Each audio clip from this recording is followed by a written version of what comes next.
So I'm Sandra Lane with Jerry Lane Enterprises, retired, but I do everything else, as y'all know. So, talking about our speaker today, Jared Broussard. Very good friend for many, many years. How I met him was we were working on the Baton Rouge Bombers soccer team. That's how long ago. And I was doing the marketing, and he was assisting the manager, who was a fruitcake. So we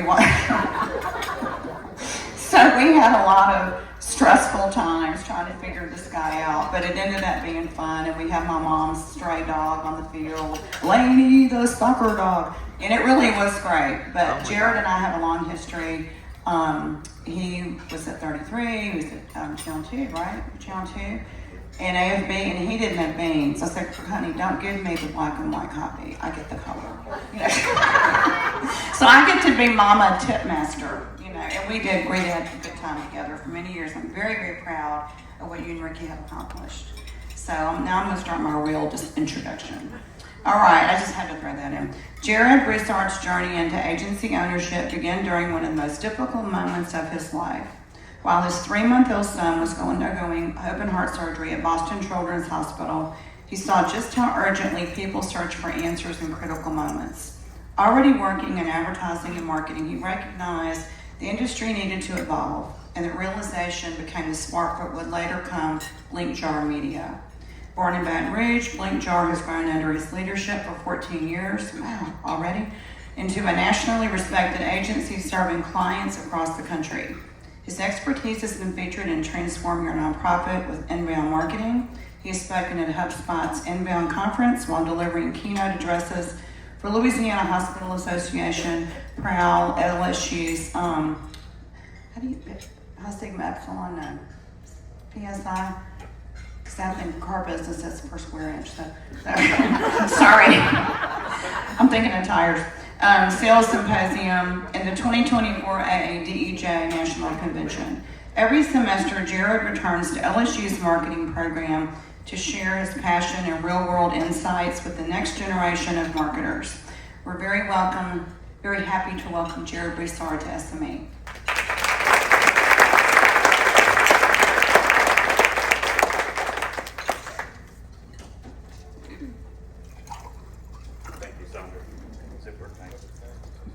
Thank you, Sandra. To give you some perspective on how far Sandra and I go back, when I was working at WAFB, I'd like to think this was like progressive, forward-thinking, but it was when Survivor first started. That's how old we are. But we would do these online contests where people would see the promo during Survivor, and they would log on to WAFB.com, and they would register to win a free cruise, and they had to answer like certain questions or guess, I forget what it was, but this is back in like 2002-ish, so now you look at that and go, God, that's prehistoric, but back then it was really revolutionary, and it was sort of my first glimpse into the web marketing world. And when I moved from WAFB to WBRZ, I was quite ancestral. I just moved from one station to the other. The task that I had, which is quite comical if you think about it now, was to lead the sales and advertising in the new initiative of WBRZ.com, because for so long it was totheadvocate.com. If you guys remember that. So it's like, why did the newspaper and the TV station have the same website? It's a little weird. Anyway, fast forward to today, at Blinkjar, a big part of what we do is focus on search, and I have a very wonderful team, and if you try to fax me, I'm probably not going to get it, so that's why that's seriously. So at Blinkjar, we're Baton Rouge based, and we do have a large contingent of Baton Rouge clients, but we also have clients that are out of state. We sort of take our own medicine. We do what we tell our clients to do, which in my opinion is a good sign of an agency. If they're not doing what you're telling your clients to do, then you might want to scratch your head and think about that. But I started at my kitchen table in 2012, just started writing blogs about the marketing and advertising world, and started offering that service to local clients that I had relationships with.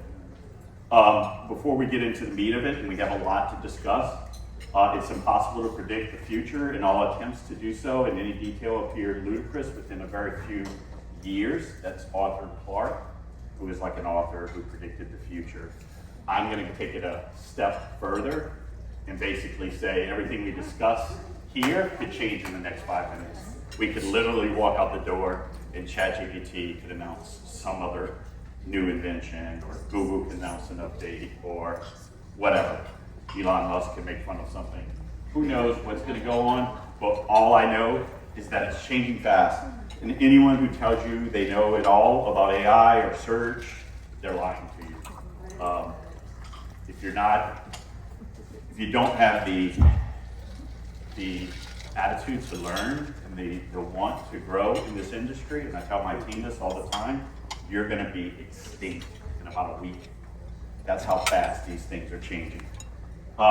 In 1998, a little company named Google started. I think we all know who that is.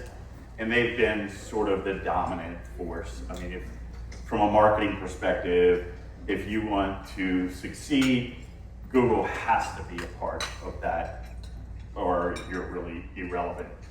To give you some perspective, 1998, yeah, that's 1998. Anyone want to guess who Justin Timberlake is? That's 98, right? That's when Google started. All right, so why was Google so successful? Google, this is a simple formula, but it's hard to do. Google made everyone happy. They made the searchers happy because they got fast, relevant, clutter-free results. Creators, content creators were happy. Massive traffic to your website for free. Or if you paid for it, great. You were getting relevant, qualified traffic. Advertisers loved it because it was intent-based. You could tell Google, and still can, what you want to bid on, and it's like reverse advertising. It's like reverse engineering advertising, where the customer or prospect is telling you what they want, and then your ad appears because of that. And then Google had a profitable ecosystem, so everyone was happy, right?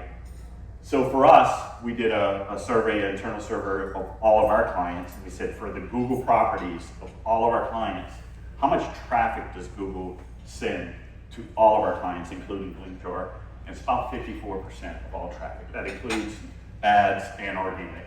And leads, it's about 58% of leads. So when you think of that, like if you're in, I don't care what industry you're in, if this is the math here, it's a pretty important ecosystem, right?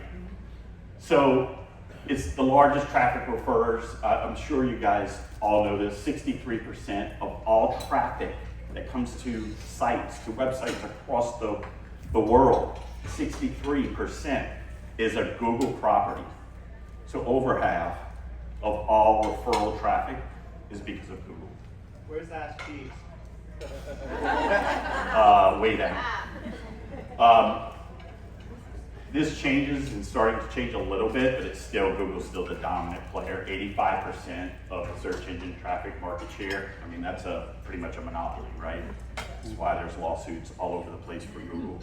When you control 85% of anything, you're a monopoly. Ad dollars, holy cow, look at this graph. If any of you, I know there's all kind of industries in here, if you show your boss this chart, they're gonna be like, yeah, you're doing pretty good. $264 billion in ads. Billion. With a B. Billion. That's a lot of money. In fact, the only thing that comes close to it is my daughter's equestrian. It's close to $264 billion. I warn you, I plead with you, if you have a daughter and she's young and she wants to ride horses, push her off. She'll hurt for a little while. I promise you, it'll get better. We'll all be over it. She'll never want to ride that horse again. And you won't have to go through the pain my wife and I go through on a weekly basis. I've never seen a sport like it. She's obsessed, she loves it, but I'm broke. And I laugh at all of these other parents that talk about, oh, dance is so expensive, and soccer, we go all over the place. And I'm like, try a $100,000 horse. We don't have $100,000 horse. So Google is one of the only, if not the only platform that meets the customer at every part of the consumer journey, from awareness to interest to desire to action to loyalty. That's why it's been so successful as an ad platform. No other platform can do that, what Google has done. So that's just a quick brief on Google. We all kind of know that they're the dominant force, right? But something little happened on whatever it was, November 30th, 2022. I think it was 2022. ChatGPT was launched, and in came the large language models. And this is just a group of many, ChatGPT being the biggest. And it sort of flipped the whole Google model, the whole Google ecosystem on its head. Never before has Google been challenged like it is being challenged right now. And I still think they're trying to figure it out. But what it's done is it's moved, basically, to simplify it, it's moved search from a keyword-based platform to conversations. And you guys have all used it, so I don't have to explain what that means. But basically, it's gone to find the answer to get the answer. It's somewhat avoiding the click, right? It's going from 10 blue links to an answer right in the platform where you don't have to leave at all and you get the answer you want most of the time. It's not hallucinating. But that ecosystem and change is sort of a big knock to the model. But the model is not dead, and I'll tell you why here in a second. But the LLM relationship, like ChatGPT to Google, you're going from keywords to prompts, you're going from search demand to conversation volume, rank position to brand mentions, URLs to citations, reviews to sentiment analysis. So it's sort of changing how you view things. Have you guys heard of the great decoupling? Not talking about that. This is the great decoupling. So, pretty ugly graph here, but it's pretty simple. Basically what's happening with the great decoupling because of AI and AI search is that impressions are growing. Impressions are growing because you are being cited and mentioned in AI or your company. So your impressions and AI overviews, so your impressions are up, but your traffic is down. No one's clicking, right? So it's becoming, this is an example, I'm sure you guys have all seen it, but an AI overview in Google. Basically, it's giving you the answer right there in the Google search. It was sort of Google's initial answer to ChatGPT. Now it has its own engine with Gemini. But what we're finding is organic click-through rates and click-through rates in general are dropping, right? Because everyone's going, and you think of yourself as an example, you're searching and you're getting the answer without ever having to go and visit. This was a chart done by Rand Fishkin, who started Moz, which is a search engine optimization company. He has since been bought out and started a company called SparkToro, but he is sort of the forefather or front runner of SEO. He's someone I follow a bunch, and this was late 2024, he basically did a pretty in-depth research that showed everything that takes place on the search engine, and basically what it came up with is about 58.5, nearly 60% of all searches end up with no clicks, 0 clicks. So that's a pretty big number, right? Pretty kind of scary, especially when, going back to my other chart, when 58% of your traffic and 54% of your leads are coming from Google. It's changing. And that's why, I don't know a lot of times if you guys have heard, it's called zero-click search. Basically, that's what it means, is that people are searching, they're getting their answers, and they're logging off, or sometimes going and digging deeper, but most of the time they get their answer and they're done. They don't have to click. So, people are getting their answers straight from LLMs and AI overviews without having to visit a website. I'll let that sit for a while. You make $10 million a year. I'd love to make $10 a year and say, you're spoiled, you're spoiled, you're spoiled. Anyway, we've all been spoiled. And why have we been spoiled? Because Google has given us traffic, and we've all been obsessed with traffic, right? When I worked at WFB, it was all about visits. Like, we're going to give you 5 billion visits per month. And it was all, kind of delusional. Because it was all based on visits. And when you dig a little deeper, it's not all about visits. But we have been spoiled because Google sends so much traffic to our websites that we're used to it. And now, all of a sudden, with zero-click search, we're not getting as much traffic. So then, clients that we have are going, well, what happened to all of our search traffic? So we have to kind of take a step back and understand what's going on. So when you look at the consumer journey from a search standpoint, you got awareness, which is top of the funnel, consideration, middle of the funnel, decision at the bottom of the funnel, or in the industry, we call it tofu, mofu, bofu, but we won't go there. So basically, you have a pain or a problem, you search it, right? So in this instance, why do I keep getting migraines behind my eyes? Consideration is the solution. So who can help me with this problem? Who are the best neurologists in Baton Rouge? And then the provider aware, where you're basically, you understand that, now you're trying to make a decision. In search, it would be something like schedule an appointment at Neuromedical Center. Or does Neuromedical take Blue Cross Blue Shield? Whatever it may be, those are all buying signals, buying searches, and that happens at the bottom of the funnel. What's happening right now is that top of the funnel is broken. And you can think about how you search.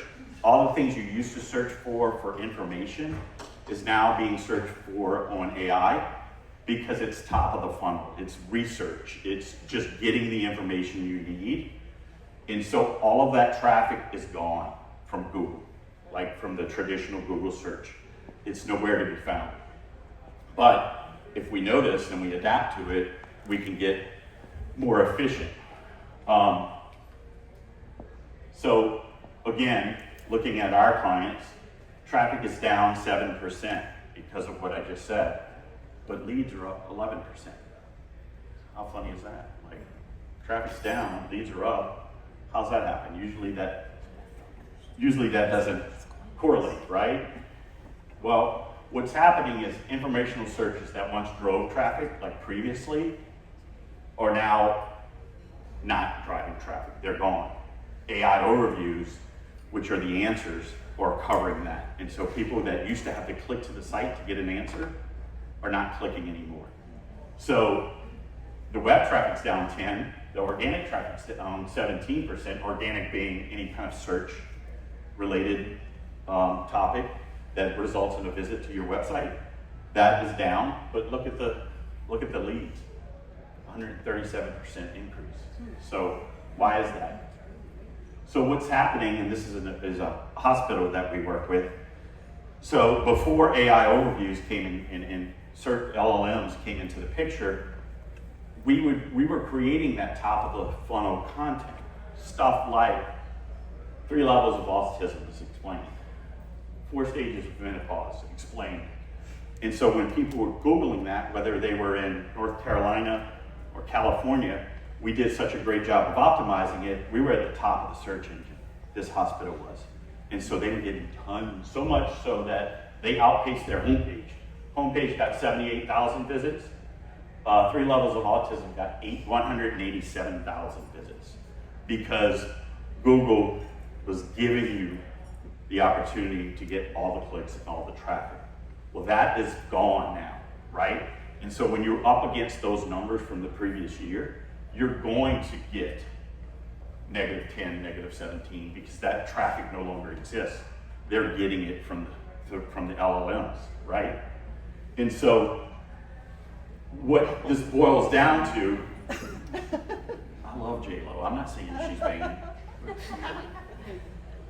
Traffic is definitely a vanity metric, because most of that traffic, when we analyzed it, that was coming in before for 3 levels of autism, those were all people that weren't going to that hospital anyway. They were clicking on that link, and they were in California, they were in Washington, wherever. They were just trying to get their answer, and they were bouncing off real quick. So was that traffic really important? No. So now we have, it's sort of like, you look at it and you go, well, that traffic is just a vanity metric. It made you feel good because you were getting 187,000 clicks, but did it really do anything? No. So that traffic is gone, and to an extent, that's a good thing, because it was never going to convert anyway, right? So where we need to kind of focus is the customer journey. And it was so easy for so long. You know, and some of the other agencies that are in here can probably vouch for it. You know, Google, I mean, not that our job was easy, it was very hard, but it was an easy solution. You know, if you optimized for Google for both organic and for paid, you're going to get the leads. You're going to get the traffic, you're going to get the leads. It was a straight linear process. It was so nice, right? Well, you kind of created content or created the ad, and you hit the publish button and let Google work its magic. It was beautiful. Well, today, that journey is not linear, and you can kind of think of yourself as an example. Google's still a definite key player, and I would argue still the most predominant player. But there's so many other things that are taking place during the journey to get from point A to point B. It's not a linear journey anymore. In fact, it's just like when I ask my wife and kids where do they want to go for dinner. You know, just imagine this was, I don't know, J. Alexander's, and they really wanted to go to J. Alexander's. They make me guess, you know, all the other things. And then we get to J. Alexander's and they say yes. And I say, why didn't you just tell me J. Alexander's to begin with? Yeah. Why do I have to go through this whole process? Because I'm a man. Gotcha. So it's a messy journey now. It's not as easy, right? In fact, from a search perspective, it's not just Google anymore. My kids search on TikTok. You may search on Instagram. There are other platforms that are becoming really, really important in the search world, so that what happens is all are important now. So instead of just trying to optimize for just Google, we need to optimize for all the platforms that are part of the customer's journey. Visibility is the new click. So you may have heard this, but again, think J-Lo, vanity, traffic. We don't need it, right? We don't need J-Lo either. We're kind of like Ben Affleck. We don't need J-Lo, right? So visibility is the new click. Search is now multi-channel. Visibility beats click. Google still anchors discovery. I don't want you guys to put words in my mouth. Google is still the dominant player. Consistency drives trust. AI is redefining discovery. So SEO should now mean search everywhere optimization, right?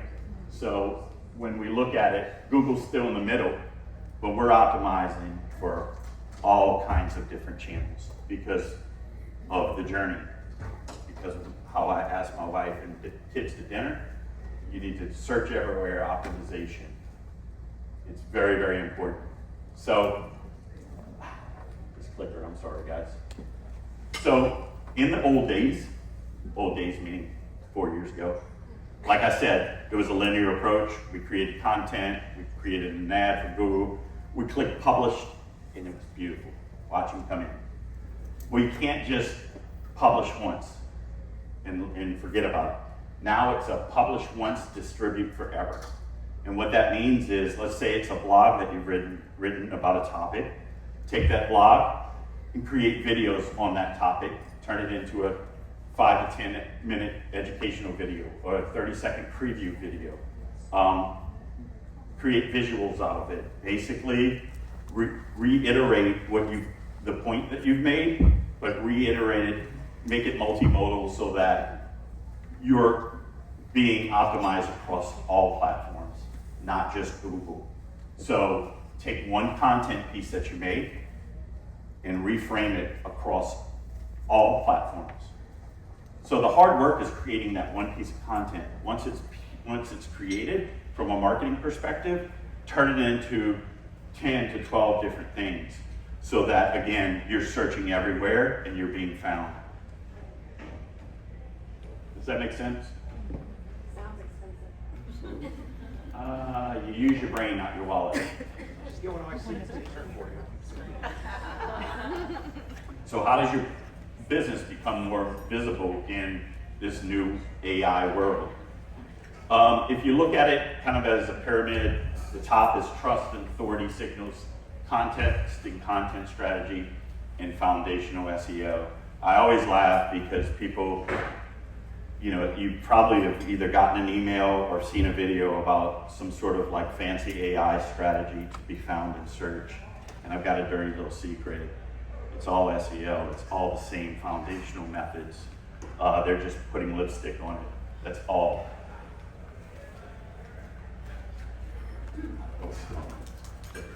All right, so foundational SEO. I'm not going to bore you to death on this, but just kind of getting your core foundational things in order, which is what you would do for SEO anyway.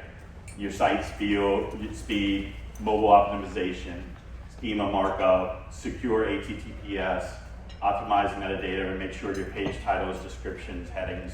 I hope I'm not speaking in terms, but basically making sure that your site is telling Google and other large language models what this page is about, right? And so making sure that you take those steps. From a context and content strategy, pillar plus cluster topic models, I'll get to that in a second. Chunkable content, I'll get to in a second. Query fan out, I'll get to in a second. This is all like industry lingo, natural language and question-based content. These are all the things that you would have to format your content to be found in AI search. So it's a little complex. What is query fan out? Does anybody want to take a guess?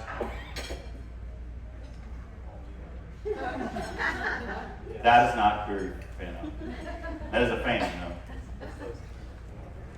So basically what happens is, especially the longer, more expansive your search is in ChatGPT, let's say, what it does is it basically takes your long query and it divides it into small searches.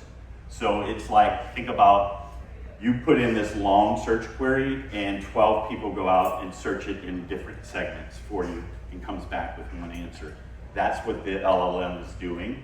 So it splits one query into smaller subqueries. It gathers and merges that information together and it produces an accurate, complete answer. And that basically kind of looks like this.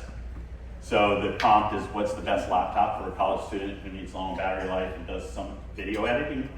And it will go out and do multiple searches that relate to that main query, and it comes back with the response. Does that make sense?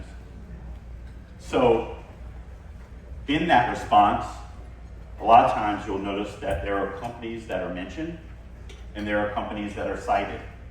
And that's what when we say visibility, that's sort of what we mean from an AI search standpoint. That's where we want your company to be in the large language model. So there's a difference between a citation and a mention, and I know this is small, I apologize, but like the mention is Audi, and the citation is this ceilingparts.com. That's the main difference. The other thing we're going to have to get better at, I think we're not there yet as an industry, is when we're looking at this stuff going, what's the value of this mention, right? When you start to look at, when you're doing searches for companies, in like, what's more valuable? Is it Lenovo, who's at the top, or is it Dell, who's ranked or mentioned like 4 times, 5 times? So I don't think we're quite there yet, but that's where it will be. So this query fan out with all the different searches, we've been doing this for years, but one of the most successful models in content creation is to kind of structure your content, your website, to answer all of those little queries. So what we have, in kind of simplify this, is if we're trying to rank for LLMs, our main page is going to be what are LLMs, and that page is going to have, think about it as almost like a poor man's Wikipedia page about LLMs with all different questions. And we're going to link out to smaller questions within that broader frame. So it's going to get more detailed, like what is ChatGPT, what is Google AI, what is Perplexity, so that you're broadening your reach, so that you're not, in the old days, you would just create content for one keyword, right? And that was working because that's how Google functioned. It was around keywords. Now it's around topics. So you gotta be topical, you've gotta dive deep into a topic. So for everyone that is, everyone here is in different industries, you need to think of what you wanna be known for and go really, really deep in that topic. For us, it's inbound marketing. So when you search inbound marketing Baton Rouge, we're it. It's a very small piece, but that's where the world is going, is defining and differentiating who you are and being known for that, so that people, when they search for it in the LLMs, they'll find you. This is kind of just another way to kind of see it, where the pillar page is in the middle. It's the broader topic, like what is an LLM? And then each subtopic is like a blog that dives deep into a specific question. That way you are optimizing your site for those sub-queries that are taking place in a large language model. So, chunkable content. I know we're all eating, so I apologize. But what is chunkable content? It's not with weeks growing up on the field. You grew up on the field twice. What's going on? I thought he was in shape. No? Coffee? All right. So chunkable content, to kind of simplify this, is like making sure your content is structured and it's easy for LLMs to understand and read. This is just a quick visual that will probably give you a better feel for it. Instead of on your website having a large kind of AI slot looking thing here on the left, you want to divide that content into chunkable sizes so that LLMs can read it, take it, and put it into the answer or response. So chunkable content, just think of WIT weeks, and you'll be good. Trust and authority, author bios with real credentials. Google, this is right before ChatGPT came out, they introduced something called EEAT. And it was really so not to get too technical, but Google has 2 big algorithms. One is like machine-based, and it's just all the algorithmic factors that take place from an algorithm standpoint. And then they have human raters. So they pay thousands of people to go and rate sites. And they they give a guide to the human raters and say, follow this code, if you will, or these guidelines. It's called EEAT, and it means experience, expertise, authoritativeness, and trustworthiness. And basically, it's sort of the guideline that Google uses to fight against AI and copy and paste it. So there's a lot of that going on now. I'm sure we're all guilty of it. You put something in ChatGPT, you go, that sounds nice, copy and paste it. So there's a lot of that going on in our industry, and I'll get to why that's not good here in a second. But that, following the EEAT guidelines can make you an authoritative and trustworthy site. So if Google sees that you're authoritative and you're trustworthy in a certain sector or a certain vertical, it's going to recommend you. Mention backlinks, citations, updated, transparent, and source content. All this makes you more trustworthy when you're creating content. Here's a spoiler alert, and this is important.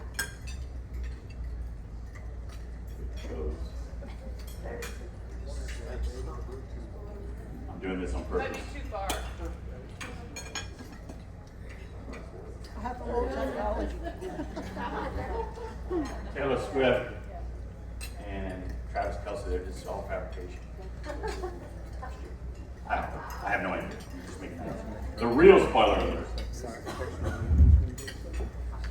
Every single tactic we've discussed so far is also critical fundamentals of SEO. So what we've been doing at Blinkjar for 14 years is literally everything I just discussed. So when you get some crafty salesman that calls you and says, we're gonna get you found on AI search engines and you're not being found and blah, blah, blah, blah. Well, if you're not doing SEO and haven't been, and if you haven't been applying these fundamentals, then yeah, you're probably not going to be found in AI search. But pretty much, in order to be found on AI, you need to be found on Google, because Google is one of the most resourced. Without Google AI, couldn't provide you with all the information that it has. So when people are like, Google is dead, I laugh because I'm like, well, Google is providing all of the large language models with the information, right? That and debatable with Reddit, which I'm still a little confused on. But every day that changes again. So it's all still SEO. And I know that doesn't sound cool or flashy, but whatever they want to call it, GEO, AEO, or LLMO, whatever it is, it's still SEO. So why is it still SEO? Because when LLMs give you the answer, 70% of those answers come from the first 20 rankings on Google. So it's pulling straight from the rankings on Google. In fact, this is one of those things that we walk out today, this can change. But they're using Reddit a lot for their natural language processing. Google has sort of a paid partnership with Reddit. So Reddit is a big resource, but if you look at YouTube and Google, which are both Google properties, it's about 46% of where the LLMs are getting their information. So if you're not present on Google properties, you have very little chance of being mentioned or cited in AI search. I don't know how else to say that. There's this big misnomer that SEO is dead. SEO is not dead, it's evolving. It's just evolving really, really fast because of some of the things we've already discussed. But SEMrush, which is a big SEO software, most agencies use it to track rankings. They did a study about a month ago, and they're saying that ChatGPT is not replacing Google, it's expanding it. And what it means by that is before using ChatGPT, someone would have an average of 10 Google searches per week. I don't know who that person is. I do 10 Google searches in 10 minutes. So, but let's just go with it. 10 searches per week and 0 interfaces with ChatGPT. Like they haven't been introduced to it yet. When they're introduced to ChatGPT and they have 5 searches, their use of Google goes up to 12.6%. So the more you use ChatGPT, the more you use Google. So search is not dead, it's expanding. And I'll get to a prime example of that here in a second. I think what's happening too, and you probably can see this in your own life, you're using them for different reasons, right? For traditional Google searches, you're looking up quick factual answers visual browsing, location-specific information, news or timeliness and direct sources are key. So you're still using traditional Google source. A lot of it's for validation purposes as well. And I think that will continue. For AI search, you're doing comparisons and analysis, summarizing complex information, do my homework, nuanced or open-ended questions. You're doing things that, or asking LLMs to do things that you normally wouldn't even ask a Google search engine to do, because it's it's search versus research, right? You search on Google, you research on ChatGPT. So it's sort of a different element. This is an example, and this is, like, in my opinion, a powerful example of how people are going to find your companies in the future, right? And this is a guy out of New York. He would have never interfaced with Blinkjar ever, but the way he searched and the specifics that he searched brought him to Blinkjar. And I think you'll see this in his query. You would never tell Google this, right? Like before LLMs existed. His search on LLM is, I'm looking for a remote or local marketing agency that offers comparable services and approaches duct tape marketing. And he gives the URL, and Paradox Marketing gives the URL for small local businesses with a budget of around $5 to maybe up to $10K per month. I have no idea who's going to offer $5 a month, but let's go with it. Maybe he's saying 5 to 10K per month. So imagine doing that on Google. That's how complex, and I'm sure you guys all do this. Your searches are becoming more like conversations and more in depth, and you're asking it to do multiple things. That's where this becomes really, really effective. The response he gets from ChatGPT is pretty detailed, right? And so you can see closest match to duct tape marketing, number one is Blinkjar. And so we're not only mentioned, we're cited. And so without content in some of the things that he's asking for, if we didn't have that available on our website, we wouldn't have been mentioned. We wouldn't even be in the ballgame, right? That's why it's so important to keep doing the things that you're doing, because, and I'm gonna get to this model in a second, what people are doing is they're using LLMs for their discovery, and then they're going straight to Google to find more about the companies that they're interested in. In fact, he takes that answer, this guy is really detailed, and he's like, Media Garcia, Blinkjar, WebFX, Thrive, Scorpion are promising. Find you 10 to 20 more like those. Jesus Christ, dude, like, how many agencies do you want? Right? He did reach out to us, which is great, right? And what we're finding, which is why you saw those leads are up when traffic is down, kind of the previous screen that I showed in the beginning of the speech, they're way more involved. They're way more educated. So when they come to your site, this is our site, he visited the site 6 times and he viewed 24 pages. That's not normal. Most people come to a site 1 or 2 times and then they're gone. They may view 1 page or 2 pages and they're gone. This guy is really, really doing his homework, right? But he's doing it with the Google traditional search engine and LLMs. So he's doing LLM for his research, and then if LLMs do not cite you, you're screwed. You're out of the mix. So because what he's doing is he's taking what the LLM recommends, and then he's going to Google and he's Googling Blinkjar, and he's coming to our website. There's this old thing, I don't know how much time I've got, but this is one of my favorite things in the world, and it's a little dated, but it's still true. Google came up with this process called ZMOT, or this methodology. Anybody ever heard of ZMOT? It's called the zero moment of truth. And before the web, this is really prehistoric, before the web, the only way you would get information is you would go, like, Sandra's car dealership. If you wanted information on a car, you would have to go into the dealership, and the salesperson had all the information. Just like we have a lot of hotels here. Like, before the web, they couldn't go and search your hotel, they would have to come and visit you in person to get a feel for it. When the internet came on, remember, think NSYNC, 98.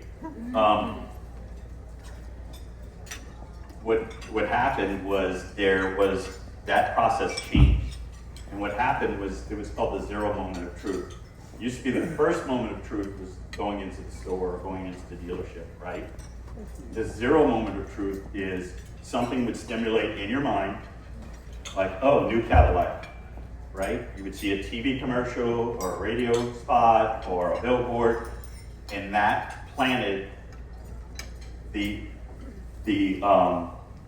point in your mind, and then you would go and you would Google it, right? You'd be like, what was that Cadillac commercial that I saw? It was Jerry Lane. Let me Google Jerry Lane Cadillac. So zero moment of truth was huge. And that's why TV and the internet work so well together, right? Because you would sit on your couch, you'd see, and it still does. You'd sit on your couch, you'd see something on TV, and you'd search it. Today, my zero moment of truth is when I'm watching Love is Blind with Ricky at home, and I'm Googling stuff like, does Susie have a lazy eye? What is wrong with Sandy? Is she always drunk? So that's my zero moment of truth, right? But we all have zero moment of truth, where we see something on TV or a billboard, and we search it. Back then, this was earth-shattering. Now you look at it and you go, well, duh. But back then, this was like 2011-ish or something. It was a big thing, right? And so that's why TV and the web, radio and the web, billboards and the web worked so well together, because it was complementary, right? Well, I made this up. I don't know if this is ever going to evolve, but I think the example I just showed you with the client is another kind of iteration of that. I'm calling it AI mod or AMOD, the AI moment of truth. And basically, all it is the same thing, but it's using the discovery phase. Your deep research is now happening inside of AI. So you're doing all your research in AI, and then those answers are included in citations and links, and then you're validating those citation and mentions with Google search. Human nature is we always want to validate, and I would urge you, I hope you validate it, because it definitely hallucinates. We all know that. And it gives you some crazy answers. And that's becoming more and more evident, and that's our fault. We're making LLMs dumber by the information that we put into it. So I think that this is where the platforms are converging, where we're going to look at LLMs for our deep research, but we're still going to use the traditional Google, the traditional blue links to verify, especially on a local level. We're not just going to take the LLM's suggestion. I don't know how many times you have found, but I find it hallucinates quite a bit, to the point where I have to question it, and then they'll give you some response like, oh, you're right. You know, thank you for telling me that, whatever. Funny hallucination story, and I should have known. I'm giving this speech, but I'm embarrassed to tell you this, but I'll go ahead and tell you. My daughter and I were at the LSU game on Saturday night. She loves the flyovers. She asked me, like, right before the national anthem, hey, Dad, is there going to be a flyover tonight? Got my phone out, Googled it real quick. Is there a flyover tonight at LSU game? AI overviews, yes, there's a flyover at the LSU game tonight. Didn't verify, it was too quick. Star Saying Bengal banner goes. I've got my camera looking for the plane. She's excited. The Star Spangled Banner in, no plane. So it's kind of like the old journalistic days of verify, verify, verify. I would highly recommend that. Have all of you kind of experimented with that, where you research with large language models and then you find yourself going to Google to verify? Or are you just using LLMs just to get all the information?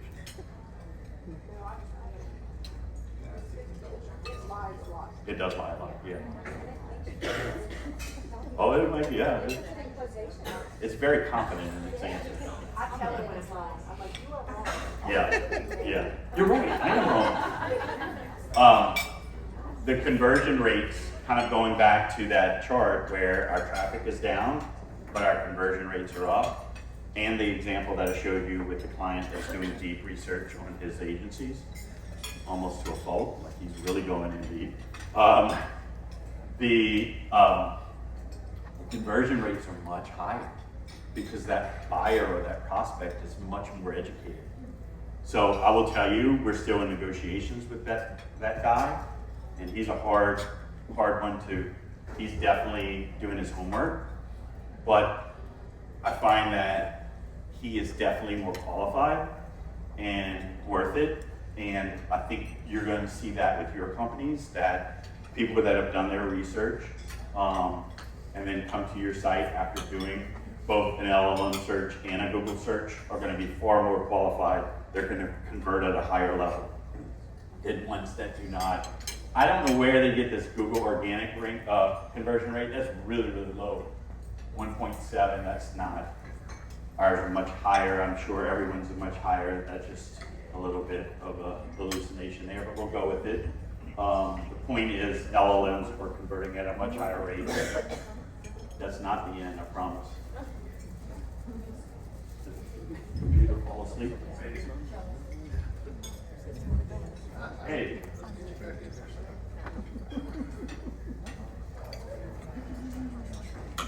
So, a show of hands, how many of you use LLMs as your first source of search? Okay. How many still use Google or Bing? Gemini is an LLM. Yeah. I'm sorry, LLM. A lot of times you go to Google to be honest. To verify. Double check. Yeah. Okay.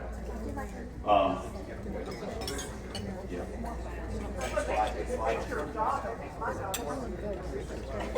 Yeah, it does. Let's see. We are. Right there. Yeah, right there. But, I'm not familiar with your slide deck. It's going fine. Okay. Can we go to the next one then? It's going blank whenever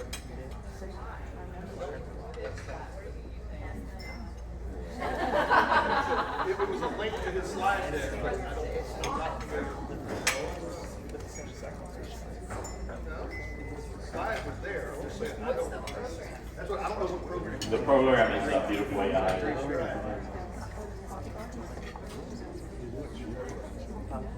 Did we lose? There it is. Now we're back up. Hold on one second.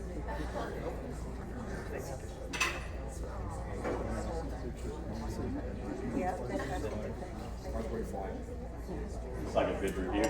It's not like Power Prep, where I can just write number 87 and get. I'm not sure how many of you are in the weeds with this, but how many of you are tracking leads that are coming to your site, just in general? Okay. Okay. And how many of you are seeing that you're getting leads in general from large language models? Anybody? So right now what we're finding is, like, let's just say Google is sending us 200 visits to a site. This is just on average. Usually it's about 3 visits from an LLM. So there's a big difference right now. But I think that gap will close as people get more and more used to that's it for where we are. So AI mentions is the new impression. Visibility matters. That's obvious when you take a look at kind of the example I showed you with the guy searching for agency. If you're not visible, you're not going to be found. We have a lot of people like me who are familiar with traditional advertising in the room. You need to think of that visibility sort of like your radio, your TV, or your billboard, where that visibility matters, and the more visible you are in AI, the more likely you're going to be a source. The difference is, unlike TV and radio and billboard, these impressions are active, so they can actually do something. They can click on the link a lot of times or go to a Google search right away. So the way to kind of compare this is traditional media impressions or exposure, AI impressions or exposure, discovery, authority, and influence. So what should you do? We went over a lot of stuff. And so if you're a business, you kind of are at a crossroads. You can optimize for clicks because you like J-Lo, you think she's hot, you think J-Lo is the way to go, and you love clicks and traffic. And it's okay. That's one way to go. Or you can start embracing this change that's taking place and optimize for impressions. So if you are like, okay, I want to resist the change and I want to optimize for clicks, you need to diversify your channels. So if you're really obsessed with clicks, you've seen right away that Google clicks are going away slowly. They're still strong and dominant. There's still no other platform that's driving traffic like Google does. So I don't want you to think that like the world's gonna end tomorrow. But you need to start diversifying your channels. It's not just Google. So if you want traffic, you need to look for things like email marketing and YouTube, where it's still driving clicks and visits to your website. So those are still strong top of the funnel channels. They're not going to give you the results or clicks that Google has in the past, but it still will be strong. Or you can work the bottom of the funnel, meaning the topics that you cover are very, very differentiated, very, very localized to you and what you are strong at. So the reason that is important is because there's a lot of noise right now. Everyone thinks they're a content creator. Everyone's creating stuff through ChatGPT, and it's all AI slop. So how are you going to separate yourself from the rest of the herd? It's by working the bottom of the funnel on distinct differences that your company has over others, and that could be just in your sector. So for us, like, I know some of you probably haven't even heard of inbound marketing, but if we continue to go deep into inbound marketing, we are working that bottom of the funnel, and we do things that other agencies are not. Like, there's many agencies that don't put their pricing on their website, right? We have pricing on our website. So if someone's Googling or searching for pricing, guess what the LLM's gonna recommend? Us. Because we're putting pricing out there. So you have to take a risk. You have to say, what am I willing to put out there so that I can show up? So work the bottom of the funnel. If you are like, okay, J-Lo's a pain in my butt, I think she's kind of like, she's over it. I'm not worried about J-Lo, I don't want traffic. I want to optimize for impressions. I want to embrace this AI world. Still diversify, right? Don't stray from Google, but still start to look at where your customers are and build brand authority, not clicks. Start to build influence across the web, whether that's through, and that's going to be your choice of where your customers are, whether it's through Reddit, YouTube, Medium, whatever it may be. You need to diversify so that you're just not dependent on Google. Expand your offsite and PR efforts. That's through partnerships, mentions in the media. If SEO is about impressions, you need to start making sure your company is being mentioned across the web and not just on Google. So whether that's in Reddit, Tiger Droppings, God forbid, wherever it is, you want to be mentioned because visibility and mentions are really, really important because they're lifting up your impressions. Okay, I'm about to wrap up, I promise. Final thoughts. Stop obsessing over traffic. I've had multiple conversations with clients that are like, where's my traffic? Blah, blah, blah. Well, it's not just you. Trust me, it's everyone. Traffic, because of the world we're in, people are getting their answers and they're going away. you didn't want that person anyway. They're just coming to get an answer and bouncing off. So it was lipstick on a pig. The traffic doesn't matter. It matters, but the traffic that's gone does not matter. It was vanity metrics. Start obsessing over your customers. So start obsessing over where they are, right? What platforms are your customers on? That's where you need to go. We have a lot of clients that want to be on every single platform. We're like, well, are your clients on that? Are your customers on that platform? Because you don't have to be if your customers are not there. So start obsessing over your customers. The companies that have been investing in SEO are already winning in AI search, and that is proven. That is no doubt. Don't listen to the SEO is dead, because what we talked about the whole time from start to finish is SEO. So it's just expanding. And the companies that didn't do SEO, guess what? They're not being found in AI search. This is my favorite, and it holds true no matter if I was selling for the Baton Rouge Bombers, or WFB, or digital. Tools and technology evolve, but the principles of marketing do not change. And that is, if you obsess so much over the technology and forget like what the core purpose of what you're doing is, you're gonna lose out. Like, all of this stuff can change tomorrow. You've got to do what's important for your business and make sure that you're doing some of the foundational things that marketers do, right? Whether it's AI, your website, TV commercials, it's all the same, right? The principles of marketing don't change. Technology is changing, but your principles do not. Good. That's it.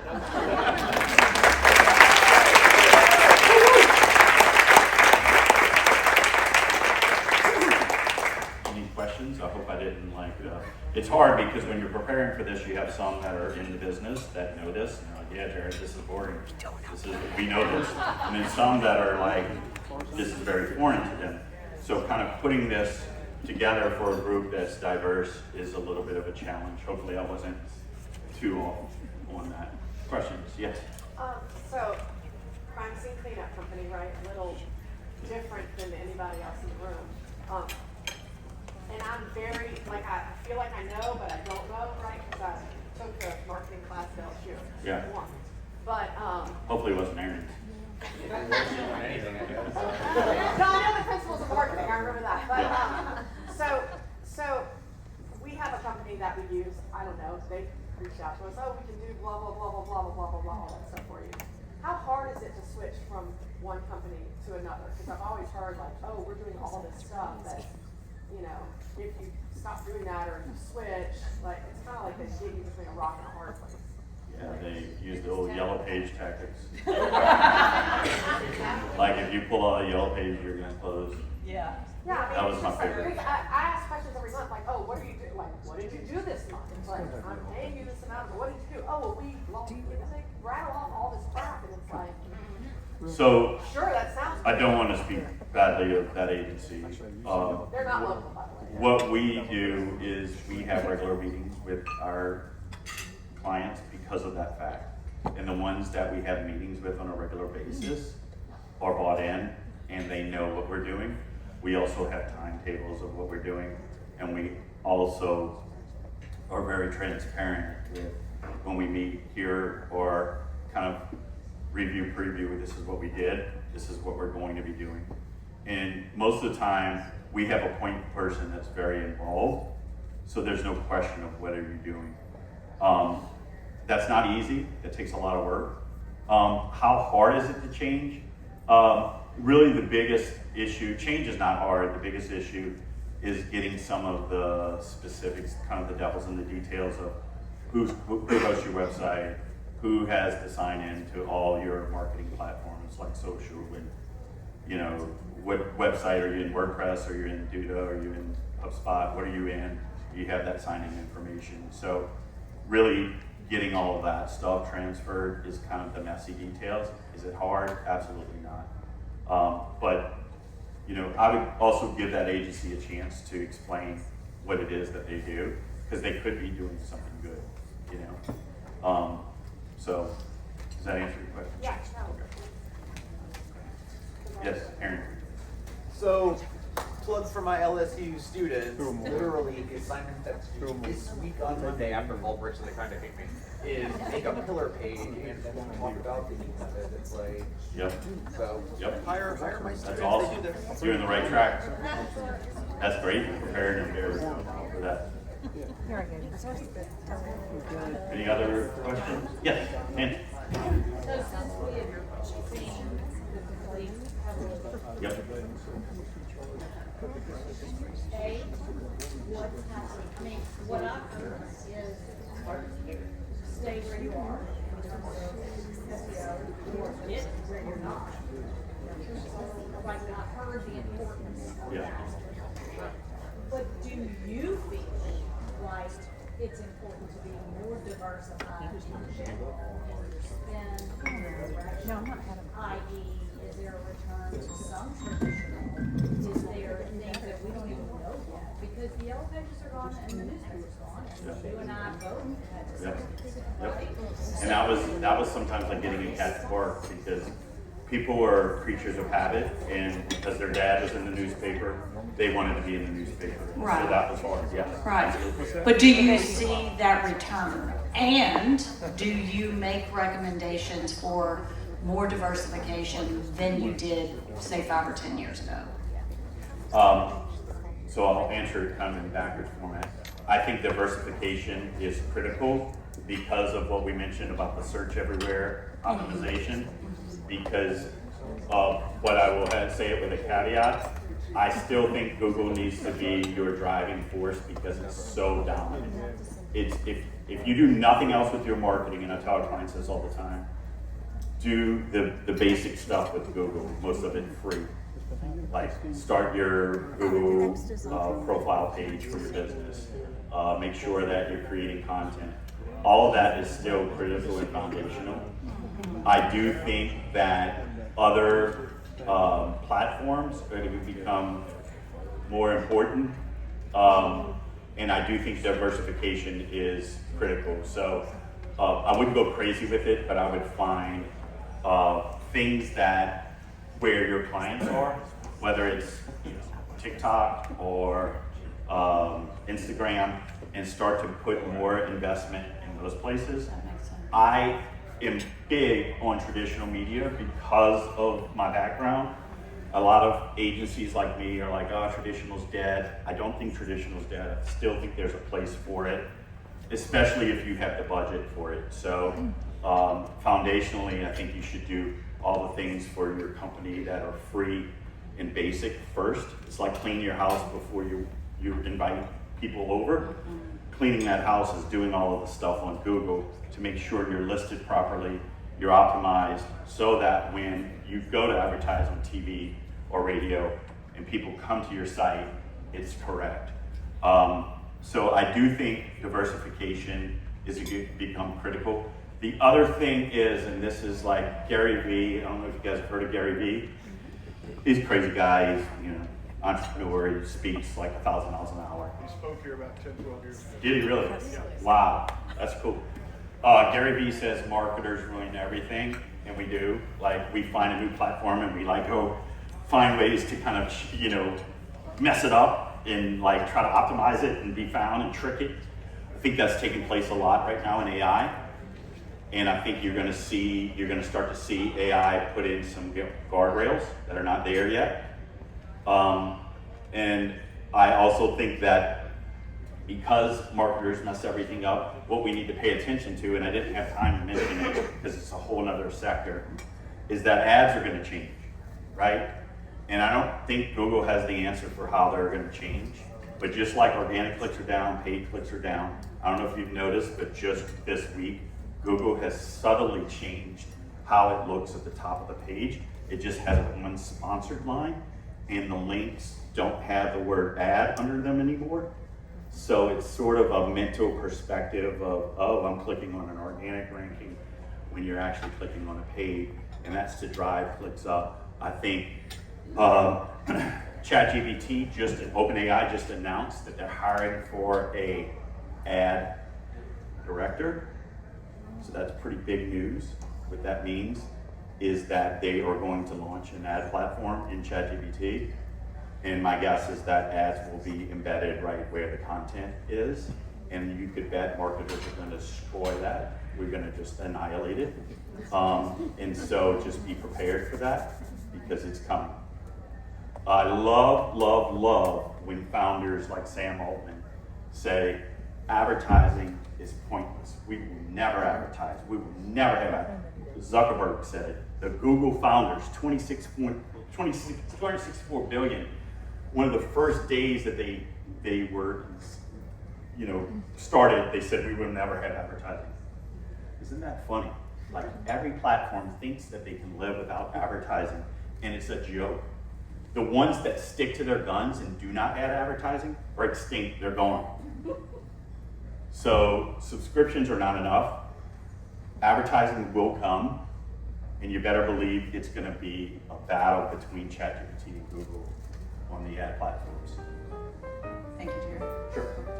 Let's give him one more round of applause.